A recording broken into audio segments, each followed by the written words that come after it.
यह महीना मेष राशि के जातकों के लिए मध्यम रूप से फलदायक रहने वाला है। ग्रह स्थिति के अनुसार आपको आर्थिक तौर पर बहुत सावधानियां रखनी होंगी, क्योंकि खर्च बहुत ज्यादा बने रहे और आपकी स्वास्थ्य समस्याएं भी बढ़ी हुई हो सकती हैं।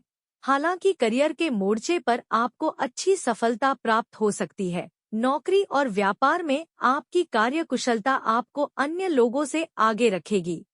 वैवाहिक जीवन में उतार चढ़ाव के बीच आपसी सामंजस्य बना रहेगा, जिससे आपका रिश्ता सुरक्षित रहेगा। प्रेम संबंधों में प्रगाढ़ता आएगी। विदेश जाने के योग प्रबल बनेंगे और जो लोग इस दिशा में पहले से प्रयास कर रहे हैं उन्हें अच्छी सफलता मिल सकती है। आर्थिक तौर पर उतार चढ़ाव से भरा महीना रहने वाला है। पारिवारिक जीवन में शांति बनी रहने की संभावना है। कार्यक्षेत्र करियर के दृष्टिकोण से यह महीना आपके लिए अनुकूल रहने की संभावना है। दशम भाव के स्वामी शनि महाराज पूरे महीने एकादश भाव में रहकर आपकी स्थितियों को प्रबल बनाएंगे। आपके लिए नए नए अवसरों का निर्माण करेंगे। आपके वरिष्ठ अधिकारी भी आपके काम की प्रगति से संतुष्ट नजर आएंगे और उसके कारण आपको अच्छी पदोन्नति भी प्राप्त हो सकती है। नौकरी में आपका वर्चस्व बढ़ेगा। बस आपको अहम भावना से ग्रसित होकर किसी को भी उल्टा सीधा नहीं कहना चाहिए और अपने काम से खुद को ही संतुष्ट करने की कोशिश करनी चाहिए। ऐसा करने से आपको बहुत लाभ होगा। इस महीने आपको अपने विरोधियों और विशेषकर कुछ खास सहकर्मियों का भी ध्यान रखना होगा, क्योंकि वे पीठ पीछे आपकी बुराई कर सकते हैं। उनसे बचना आपको समस्याओं से बचा सकता है। व्यापार करने वाले जातकों के लिए भी यह महीना अनुकूल रहेगा।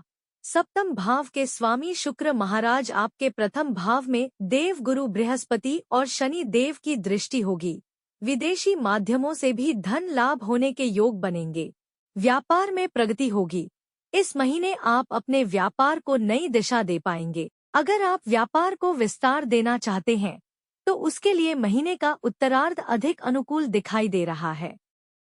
आर्थिक यदि आपकी आर्थिक स्थिति को देखा जाए तो यह महीना आर्थिक तौर पर बड़े उतार चढ़ाव लेकर आ सकता है। द्वादश भाव में मंगल और राहु तथा बुध की युति होने के कारण आपके खर्चे अप्रत्याशित रूप से बढ़ते हुए नजर आएंगे। आपको आर्थिक रूप से चुनौतियों का सामना करना पड़ सकता है, लेकिन अच्छी बात यह है कि पूरे महीने शनि महाराज आपके एकादश भाव में रहकर आपकी आर्थिक योजनाओं को बल देंगे। आपको धन प्राप्ति के नए स्रोत मिल सकते हैं और एक पक्का जरिया मिल सकता है, जिससे आपका धन आपके पास आता रहेगा। व्यापार से भी धन प्राप्ति के अच्छे योग बनते दिखाई दे रहे हैं। महीने के उत्तरार्ध में सूर्य और शुक्र के द्वितीय भाव में जाने से भी धन लाभ होने के प्रबल योग बनेंगे। आप धन संचित करने में भी सफल हो सकते हैं और आपका बैंक बैलेंस बढ़ सकता है, लेकिन द्वादश भाव में मंगल राहु का अंगारक दोष किसी भी तरह के अनियोजित निवेश को जोखिम भरा बताने के कारण उससे बचना ही आपके लिए बेहतर होगा। स्वास्थ्य यह महीना स्वास्थ्य के दृष्टिकोण से कुछ कमजोर रहने की संभावना है। आपके राशि स्वामी मंगल महाराज द्वादश भाव में रहेंगे, वह भी राहु के साथ, जिससे स्वास्थ्य संबंधित समस्याएं परेशान बढ़ सकती हैं। मंगल राहु का अंगारक दोष इसको और बढ़ा सकता है। बुध भी उनके साथ होने से आपको त्वचा संबंधित समस्याएं, आंखों में परेशानियां, चकत्ते पड़ जाना या किसी तरह की एलर्जी होने की संभावना बढ़ सकती है। इसके अधिक अनियमित रक्तचाप और रक्तचाप से जुड़ी अन्य समस्याएं भी आपको परेशान कर सकती है। इस दौरान वाहन सावधानी से चलाएं, क्योंकि किसी प्रकार की दुर्घटना होने की संभावना भी बन रही है। आपकी सावधानी ही आपको समस्याओं से बचा सकती है। प्रेम व वैवाहिक यदि आपके प्रेम जीवन की ओर देखा जाए तो पंचम भाव के स्वामी सूर्य महाराज प्रथम भाव में महीने की शुरुआत में रहेंगे, जिनके साथ शुक्र और बृहस्पति जैसे ग्रह भी विराजमान होंगे और वह सप्तम भाव पर दृष्टि डालेंगे। प्रेम संबंधों के लिए यह समय अनुकूल समय रहेगा। आप अपने प्रियतम से विवाह रचाने में भी सफल हो सकते हैं, यानी कि आपका प्रेम विवाह भी हो सकता है। हालांकि मंगल के द्वादश भाव में होने से और राहु के साथ युति करने के कारण तथा शनि के पंचम भाव पर दृष्टि डालने के कारण बीच बीच में कहासुनी और नोकझोंक भी हो सकती है, लेकिन आपका प्रेम मजबूत रहेगा जिससे आप इन सभी परिस्थितियों से बाहर निकल सकते हैं। महीने के उत्तरार्ध में 14 मई को सूर्य वृषभ राशि में आपके द्वितीय भाव में आ जाएंगे और 19 मई को दूसरे भाव में आ जाएंगे।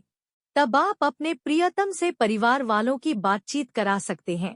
इससे आप अपने प्यार को एक अगले पड़ाव तक ले जाने में कामयाब रहेंगे। विवाहित जातकों के लिए महीने की शुरुआत अनुकूल रहेगी क्योंकि गुरु शुक्र ग्रह का प्रभाव होने से आप और आपके जीवन साथी के मध्य अच्छा सामंजस्य देखने को मिलेगा।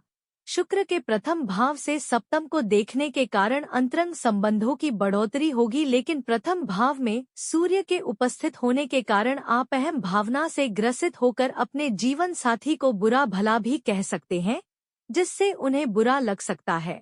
बुध, राहु और मंगल द्वादश भाव में रहकर भी परेशानियां खड़ी करेंगे और मंगल की सप्तम भाव पर दृष्टि जीवन साथी और आपके बीच झगड़ा भी करा सकती है, इसलिए आपको सावधानी बरतनी होगी। हालांकि 14 मई को सूर्य के दूसरे भाव में चले जाने से इन परेशानियों में कुछ कमी आएगी और आपसी प्रेम बढ़ेगा। पारिवारिक, यह महीना पारिवारिक तौर पर अनुकूल रहने की संभावना दिखाई दे रही है। दशम भाव के स्वामी शनि महाराज एकादश भाव में विराजमान रहेंगे। बृहस्पति, शुक्र और सूर्य प्रथम भाव में रहेंगे। द्वितीय भाव के स्वामी शुक्र का प्रथम भाव में होना पारिवारिक और कुटुंब के लोगों के बीच अच्छा सामंजस्य दिखाता है। हालांकि आप थोड़े से अभिमानी हो सकते हैं और कुछ ऐसे शब्द और कुछ ऐसी बातें कर सकते हैं जो आपके परिवार वालों को बुरी लग सकती है, लेकिन देव गुरु बृहस्पति आपको इन समस्याओं से बचाने में योगदान देंगे और आपको सही गलत की पहचान कराएंगे, इसलिए आपको थोड़ा सा समझना चाहिए। 14 मई को सूर्य वृषभ राशि में आपके दूसरे भाव में चले जाएंगे, जिससे आपकी वाणी में थोड़ी कर्कशता बढ़ जाएगी, इसलिए आपको थोड़ी सी सावधानी रखनी चाहिए और किसी को भी उल्टा सीधा बोलने से बचना चाहिए। माता पिता का स्वास्थ्य उत्तम रहने की प्रबल संभावना है, जिससे आपकी चुनौतियों में कमी आएगी। तीसरे भाव के स्वामी बुध महीने की शुरुआत में राहु और मंगल के साथ द्वादश भाव में पीड़ित अवस्था में रहेंगे, लेकिन 10 तारीख को आपके प्रथम भाव में आ जाएंगे।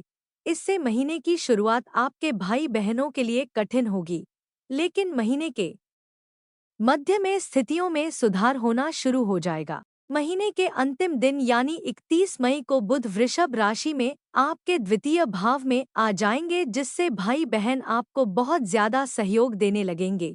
इस महीने उनके बाहर जाने के भी योग बन सकते हैं। उपाय, आपको प्रत्येक मंगलवार को गुड़ के लड्डू बनाकर गौमाता को खिलाने चाहिए। प्रतिदिन सूर्य देव को तांबे के लोटे में हल्दी और अक्षत डालकर जल चढ़ाना चाहिए। बृहस्पतिवार के दिन अपने मस्तक पर हल्दी या केसर का तिलक अवश्य लगाएं। अच्छी गुणवत्ता वाला पीला पुखराज रत्न गुरुवार के दिन अपनी तर्जनी अंगुली में सोने की मुद्रिका में जड़वा कर धारण करना चाहिए।